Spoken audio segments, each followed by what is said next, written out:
All right, let's jump right in. Today, we're diving into a single, small object that tells an absolutely epic saga of kings, battles, and, well, divine intervention. We're talking about the Phra Khun Phaen Amulet. Now, this is one of the most revered amulets in all of Thailand, but it's also hiding a pretty fascinating secret. And you can only really unlock it by understanding all of its different forms. So let's get into it and solve this puzzle together. And yeah, here's the puzzle right away. If you go looking for a Phra Khun Phaen, you're not going to find just one type. Oh no, you'll find this almost bewildering variety of colors, materials, and finishes. So the big question is, how can one single name refer to so many wildly different looking objects? For instance, you might see this classic version. It's got this beautiful, glossy, yellow gold glaze that, honestly, it almost seems to glow from within. This is probably the style that most people think of. But then you'll also stumble across these. They're made from a simple, unglazed, reddish-brown clay. I mean, it's a completely different look, right? It's got this earthy texture and feel to it. And hey, just to make things really confusing, there are even metallic versions out there, like this one, made from a silver alloy. So, what's going on here? Are these all truly the same amulet? Well, the answer is a bit more complicated and honestly, way more interesting than you might think. Okay, so to solve this color puzzle, we have to get our heads around one crucial point. These differences. They're not random at all. They're clues. Every color, every single material is telling us a piece of a much larger story about where these amulets came from and why they were even made in the first place. Now, on a purely technical level, the color changes come from a few key things. It could be the specific glaze they put on before firing it, or the type of clay or metal they used. It could even be how the amulet reacted over centuries to the heat and humidity inside its hiding spot, the crew. But look, those technical reasons, that's just the surface. The real story goes so much deeper.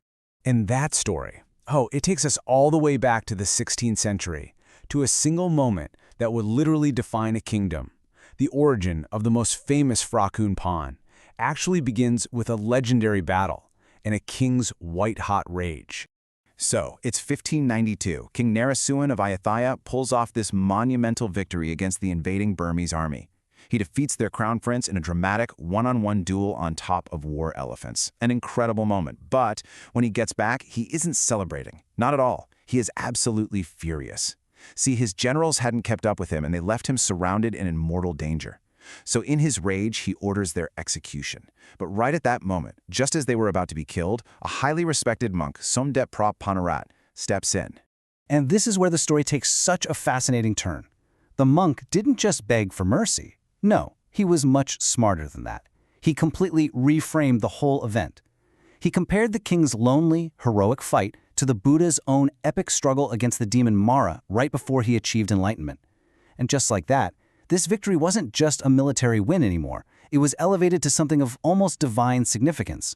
The king's anger, it just melted away. So, the generals were pardoned. And to commemorate this incredible victory, and of course this incredible act of mercy, the king commanded that a massive stupa, or a chedi, be built. He gave it the name Phra Chedi Chai Mongkol, which means the stupa of victorious blessings.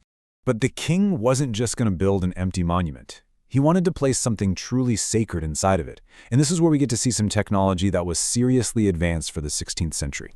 So to be placed inside this new stupa, thousands of tiny amulets were made.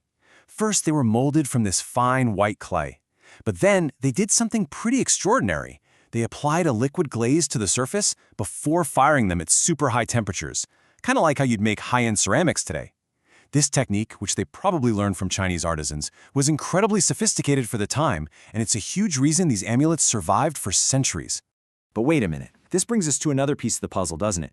If these amulets were made to celebrate the king's huge victory, then why on earth are they named after Khun Phaen, a famous, charming, but kinda roguish hero from Thai literature?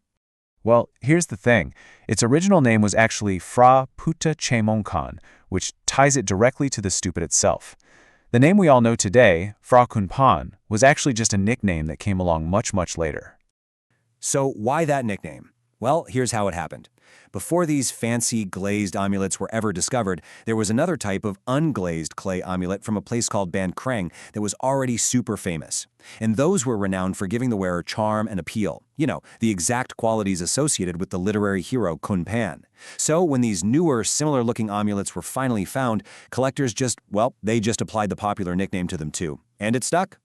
And just like that, we've come full circle. We can now take all of these pieces, the history, the high-tech creation, the weird naming story, and use them to finally solve our color puzzle and understand what each of these amulets is really telling us. Okay, let's break it all down. Those iconic yellow gold glazed amulets we saw first, those are the originals, the Phra Chedi Chai Mongkol that King Naresuan himself created and placed inside his great victory stupa. The unglazed, reddish-brown clay versions, those are the original Khun Phaen from places like Wat Ban Krung, the ones that gave the whole family its nickname. And the metallic ones? They're other distinct types, each with its own unique history. You see, the color isn't just decoration. It's like a passport. It tells you exactly where that amulet has been. And here's one final, absolutely amazing detail. They found identical glazed amulets in other places too, far away from the main stupa. And the belief is that after the king filled the stupa, he gave the leftover amulets to those very same generals he had pardoned. They then took them back home and enshrined them in their own local temples. It's a symbol of victory for sure, but also a symbol of royal mercy. So it started out as just a confusing mess of colors, actually becomes a crystal-clear historical map. A yellow glaze tells a story of a king's triumph. A reddish clay tells a tale of popular folklore. And their shared name? That tells us how legends can evolve and even merge over time. It's just a powerful reminder, isn't it? That even the smallest, most unassuming objects can hold the entire history of a nation. It really makes you wonder, what incredible stories are hiding in plain sight in the ordinary objects all around us?